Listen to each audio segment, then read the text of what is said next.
Je vais m'asseoir là-dessus parce que j'ai l'impression que je suis trop... Là, je suis au milieu, c'est bon. On voit les deux cadres, c'est parfait. Hello guys, j'espère que vous allez bien. Aujourd'hui, on se retrouve pour ma 4e vidéo sur cette chaîne. Cette vidéo va parler de ma première expérience en tant que personnel navigant et j'avais hâte de vous en parler, donc je vous laisse tout de suite avec la suite de la vidéo. Let's go!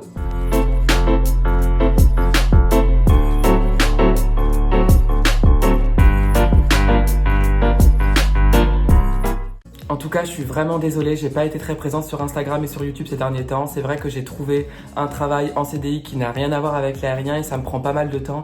C'est des horaires de bureau, mais c'est cool. J'ai trouvé un travail, je vais avoir un salaire, c'est ce qui est le plus important et ça va m'aider le temps que je trouve un travail dans l'aérien. Mais je vais essayer d'être le plus présent possible, au moins sur mon compte Instagram, et d'essayer de vous tourner de temps en temps des vidéos YouTube. Mais je m'excuse vraiment pour ce petit désagrément. Du coup voilà, comme vous le savez déjà, j'ai eu mon CCA en décembre 2019 et j'ai donc par la suite eu ma première expérience en tant que personnel navigant. Donc je vais vous en parler dans cette vidéo, c'était une expérience qui était juste génialissime. Je peux rien dire de plus sur ça et c'était trop bien. Donc déjà, je vais être clair d'entrée, cette première expérience c'était une expérience en tant que PCB. PCB ça veut dire personnel complémentaire de bord et ça veut dire que les personnes qui sont PCB sur un vol sont des personnes qui sont là pour assurer la partie commerciale à bord et non pour la partie sécurité. J'ai donc été recruté pour un contrat d'1 mois en tant que PCB, c'était en fait un genre de stage. Et pour vous mettre un petit peu dans le contexte, il faut savoir que j'ai passé mon CCA à l'Institut Mermoz à Rungis. C'est une superbe école de formation et grâce à cette école, nous avons un partenariat avec une compagnie aérienne française basée à l'aéroport d'Orly qui nous permet de devenir PCB et donc d'avoir une première expérience en tant que personnel navigant dans une compagnie aérienne. Je trouve cette idée super puisqu'au final ça nous permet d'être dans l'avion seulement pour la partie commerciale et donc de ne pas avoir le stress de la sécurité, assurer la sécurité des passagers, des équipages, etc. Tout ce qu'on va devoir savoir faire quand on sera vraiment PNC réglementaire dans un avion. Et donc c'est vrai que ce mois de PCB, il permet de découvrir le métier sans avoir ce stress lié à la sécurité et au secourisme. Donc à la suite de l'obtention de mon CCA, j'ai postulé dans cette compagnie qui recherchait des PCB pour le mois de février 2020. J'ai donc passé la petite sélection et j'ai été retenu pour ce mois de PCB. Il faut savoir que dans cette compagnie, notre fonction s'appelle personnel complémentaire de bord, assistant famille. Ça veut juste dire en fait qu'on va être là pour assurer la partie commerciale et aussi pour aider les familles puisque pendant le mois de février, c'est un mois où beaucoup de personnes partent en vacances et donc il y aura beaucoup de familles et donc on sera là pour aider les bébés, les mamans, les poussettes, les aider à ranger dans les racks à bagages, les aider à s'installer, etc. J'ai donc passé une petite formation de 2 jours fin janvier. Ça nous a appris à savoir un petit peu comment se déroulait un vol dans cette compagnie, d'être au point sur l'embarquement, le service, le débarquement et on a quand même eu un petit résumé de ce qui se passait niveau sécurité à bord puisque nous, on n'était pas là pour assurer la sécurité, donc on n'en avait pas besoin. Pendant cette formation, on a appris qu'on allait avoir 4 rotations en entier, c'est-à-dire 8 tronçons et donc 4 allées et 4 retours. On nous a aussi dit que notre mois de stage se centrerait sur les 3 destinations principales de la compagnie, c'est-à-dire Cayenne, Pointe-à-Pitre et Fort-de-France, qui sont des super destinations. Et donc à la fin de la formation, on était tous un peu stressés, on savait qu'on allait recevoir notre planning et qu'une semaine après, il y en a déjà qui partiraient en vol. Et donc quand on les a eus, on était tous super étonnés puisqu'au final, on n'a pas eu seulement les 3 destinations principales, on en a eu d'autres. Moi, pour ma part, mon premier vol, c'était Pointe-à-Pitre en Guadeloupe. Mon deuxième vol, c'était Saint-Domingue en République Dominicaine et mes 2 autres vols, c'était Punta Cana en République Dominicaine aussi. Donc c'est quand même des super destinations et c'est vrai que j'ai bien pu profiter. Du coup, je vais vous expliquer un petit peu comment ça se passe à bord pour un PCB et comment se sont déroulées mes 4 rotations. Mais il faut savoir que à bord, les 4 vols se ressemblent pratiquement. Donc le jour de mon premier vol, c'était pour Pointe-à-Pitre. J'étais assez stressée, c'est vrai que je décollais assez tard, j'ai décollé vers 15h, 15h30 il me semble. J'étais assez stressée, il fallait que je me rende au siège de ma compagnie et ensuite que je prenne une navette pour me diriger vers l'aéroport d'Orly.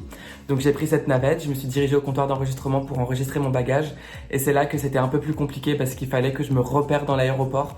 Heureusement, dans la navette avec moi, il y avait une hôtesse de l'air qui partait avec moi sur mon vol. C'était ma chef de cabine en fait et elle m'a accompagné sur tout le chemin pour rejoindre la crew room, l'endroit où se passe le briefing. Lors du briefing, j'ai pu rencontrer mon équipage. C'était un équipage qui était majoritairement basé en Guadeloupe et donc eux, ils étaient sur leur vol retour alors que moi, j'étais sur mon vol aller. La chef de cabine principale m'a présenté à l'équipage, m'a souhaité la bienvenue et m'a dit que si jamais j'avais besoin, il fallait que je demande à elle ou aux autres hôtesses et stewards. Ensuite, nous sommes rentrés dans l'avion. Comme moi, je n'ai pas de check sécurité à faire, j'ai suivi les autres PNC PC et j'ai regardé comment ils effectuaient leur check sécurité. Et ensuite, l'embarquement a commencé. Donc l'avion était plein, c'était le premier jour des vacances scolaires. Les gens partaient en vacances ou rentraient chez eux aux Antilles. Et donc, il y avait pas mal de monde. Il fallait aider les familles, les aider à se mettre à côté si jamais à l'embarquement, ils avaient eu des sièges qui étaient complètement à l'opposé dans l'avion. Enfin bref, j'étais un peu débordée, mais mes collègues m'ont bien aidé et l'embarquement s'est au final bien passé. Donc quand on est PCB, on décolle pas à côté d'une porte, on décolle à l'arrière de l'avion. On a donc décollé et dès que le décollage a commencé et qu'on a pu se lever, j'ai pris les pochettes pour les enfants et je leur ai distribué. C'est des trousses avec des coloriages, etc. pour qu'ils puissent se divertir pendant le vol. À la suite de ça, il y a eu le premier service. Donc le premier service, j'étais assez stressée, j'avais peur de faire des bêtises, de renverser des plateaux, de pas réussir à parler aux gens, etc., etc. Mais au final, je m'en suis plutôt bien sortie, j'étais content de moi, j'étais avec une fille sur un trolley qui était super sympa, on a bien rigolé et on a bien fait notre travail, donc on était super contents. Après ce premier service, il y a eu la période de garde et la période de repos. Moi, je suis partie sur le deuxième temps de repos, j'ai eu le temps de dormir un petit peu, j'étais content malgré le fait qu'il y ait eu pas mal de turbulences pendant le repos. Et ensuite, il y a eu le deuxième service, donc c'était une collation. Sur les vols allés, c'est une collation qu'on proposait à nos passagers. Et ensuite, nous avons atterri, les passagers ont débarqué et nous avons rejoint la navette pour rejoindre l'hôtel. Donc comme je vous l'ai dit, pas mal de gens étaient basés Pointe-à-Pitre, donc ils sont rentrés chez eux directement avec leur voiture ou les transports en commun. Nous, comme on allait à l'hôtel, on était 4 ou 5 à aller à l'hôtel. On était dans 2 hôtels différents et donc notre équipage était réparti. Au final, on s'est retrouvés à 2 ou 3 dans le même hôtel. On a pris le pot équipage et nous sommes directement allés nous coucher parce qu'on était KO. Ce premier vol s'est super bien passé, je me suis senti super à l'aise à bord et j'ai directement su que j'étais fait pour ce métier et j'étais super content. Le lendemain, j'ai rejoint une partie de l'équipage au petit déjeuner et il y avait d'autres équipages qui étaient là. Puisque c'est vrai que dans cette compagnie, il y a 3-4 vols par jour pour aller à Pointe-à-Pitre, donc il y avait plusieurs équipages différents. Ensuite, j'ai un peu profité de la mer et de la piscine et j'ai rejoint la navette, direction le vol retour avec un équipage totalement différent. Donc voilà, je vais pas vous expliquer mes 4 vols puisque ça sert à rien. C'est vrai que mes 4 allers-retours en soi, ils se sont ressemblés. Ça se déroule à peu près pareil pour les 4 vols, à part que pour les 3 vols Saint-Domingue, Punta Cana, donc mes 3 derniers vols, il faut savoir qu'on distribue que un choix de cassolette, alors que pour Pointe-à-Pitre, il y avait 2 choix, la viande ou le poisson. Sinon, dans la globalité, ça s'est passé à peu près pareil à chaque fois. Mes 4 vols aller-retour se sont à chaque fois très bien passés. J'ai eu de bons équipages, mais c'est vrai que mon deuxième équipage pour Saint-Domingue et mon dernier équipage pour Punta Cana, c'était 2 équipages oufissimes avec lesquels j'ai vraiment rigolé. Pause, il faut aussi savoir que les 3 hôtels que j'ai fait, ils étaient juste oufissimes. À Pointe-à-Pitre, la chambre, elle était trop bien, la piscine était trop jolie et tout. À Saint-Domingue, c'est vrai que c'était aussi super cool parce que le lit, c'était un lit king size et sur la télé, il y avait Netflix.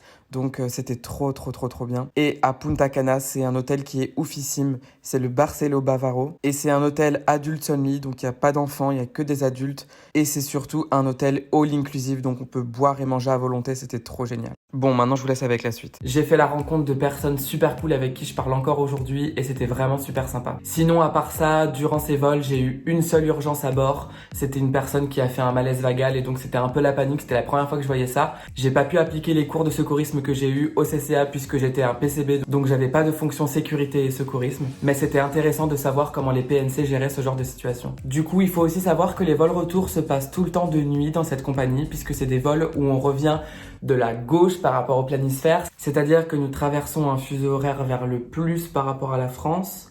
Enfin, on passe de -5 ou -6 heures à +2, quelque chose comme ça, enfin bref, vous m'avez compris.